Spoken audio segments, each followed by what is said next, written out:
హరే కృష్ణ. అందరికీ నమస్కారం. సనాతన సారం ఛానల్కి స్వాగతం. నేను సునీత. ఈరోజు వీడియోలో శ్రీహరి మహిమలను వర్ణించే భాగవతాన్ని రచించేలాగా చేసినటువంటి ప్రేరేపించినటువంటి వ్యాసుని మనోవ్యాకులత గురించి ఈరోజు వీడియోలో తెలుసుకుందాం. వేదాలను విభజించిన, పురాణాలు రచించిన వ్యాసమునీంద్రునికి మనశ్శాంతి లభించలేదు. ఏదో తెలియని దిగులు, చింత ఆ మహర్షిని పట్టి పీడించసాగింది. ఒకనాడు ఆయన సరస్వతీ నదీ తీరాన చింతాక్రాంతుడై కూర్చున్నాడు. అయ్యో, ఏమిటిది? నిరంతరం భగవద్ధ్యాన తత్పరుడనై నిష్కాముడనై లోకశ్రేయస్సు కోసం ఎంతో చేశాను. ఇంత చేసినా నాకు మనశ్శాంతి లభించలేదే, ఎందుకనో అని విచారపడడం మొదలుపెట్టాడు. అప్పుడు నారద మహర్షి అక్కడికి వచ్చాడు. వ్యాసుడు ఆయనను భక్తితో పూజించి ఉచితాసనంపై కూర్చోబెట్టాడు. అంతటా నారద మునీంద్రుడు, మహర్షి, నిత్యమూ సత్యమైన పరబ్రహ్మను నిరంతరం ఉపాసించే మహనీయుడవు నీవు. అట్టి నీవు సంతుష్టాంతరంగుడవై ఉన్నట్టు కనిపించడం లేదే, దేనికి? నీవిలా ఖిన్నుడవై ఉండడానికి కారణమేమిటి అని ప్రశ్నించాడు. అందుకు వ్యాసమునీంద్రుడు, దేవర్షి సత్తమా, ఎందులకో నా ఆత్మ పరితుష్టి చెందడం లేదు. తీరని ఆరని వ్యాకులం నా మనసును పట్టి పీడిస్తున్నది. వేదాలను విభాగించాను, పురాణాలు రచించాను, సర్వధర్మ కర్మాదులను ప్రతిపాదిస్తూ మహాభారత రచన చేశాను. ఇంత చేసినా నాకు శాంతి చిక్కలేదు మహాత్మా. నీవు బ్రహ్మమానస పుత్రుడువు, నిరంతరం హరిపద ధ్యాన తత్పరుడువు, త్రిలోక సంచారివి. నీకు తెలియని రహస్యం లేదు కనుక నేను చేసిన లోపమేమిటో చెప్పవలసినది. నాకు చిత్తశాంతి లభించే మార్గం ఉపదేశించవలసినది అని అడిగాడు.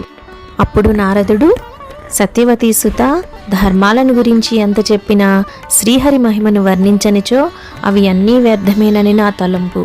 నీవు రచించిన పురాణ ఇతిహాసాలలో ప్రసంగవశాన భగవంతుని కీర్తించావే కానీ అదే ప్రధానంగా చేసి చెప్పలేదు.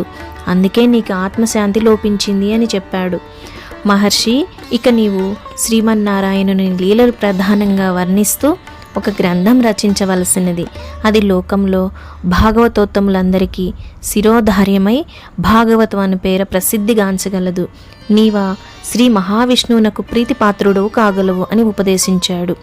భాగవత రచనకు మూలమైన కథ ఇది. అంతట వ్యాసుడు నారదుని ఆదేశానుసారం భాగవతాన్ని రచించాడు.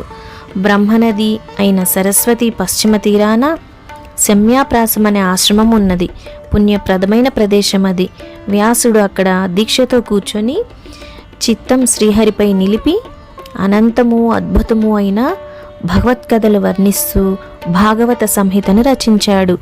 భక్తియోగంలో సమాధి నిష్ట పూనిన వ్యాసునికి భగవంతుని లీలలు సర్వం దృగోచరం కావడం వల్ల ఆయన ఆ మహాగ్రంథాన్ని అవలీలగా పూర్తి చేయగలిగాడని, తర్వాత ఈ భాగవతాన్ని తన కుమారుడైన సుఖయోగీంద్రుని చేత చదివించాడు.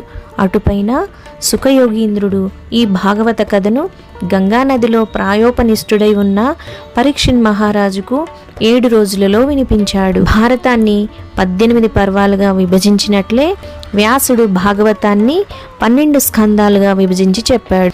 సంస్కృత భాగవతానికి పలువురు పండితులు వ్యాఖ్యానాలు రాశారు. శ్రీధరాచార్యుని వ్యాఖ్య విశిష్టమైనది. ఈ వ్యాఖ్యానాలకు మతత్రయానుసారంగా అర్థాలు చెబుతారు. వ్యాసోప్రోక్తమైన భాగవతాన్ని తెనిగించిన మహాకవి బమ్మెర పోతనామాత్యుడు. ఆయన మహాభక్తుడు. భక్తి పారవశ్యంతో భగవంతుని లీలలు గానం చేశాడాయన. పోతన భాగవతంలోని పద్యాలు తెలుగునాట ఇంటింటా పాడుకుంటారు. ఈ వీడియో నచ్చిన వారు తప్పకుండా సబ్స్క్రైబ్ చేయండి, లైక్ చేయండి, షేర్ చేయండి, కామెంట్ చేయండి. ధన్యవాదాలు.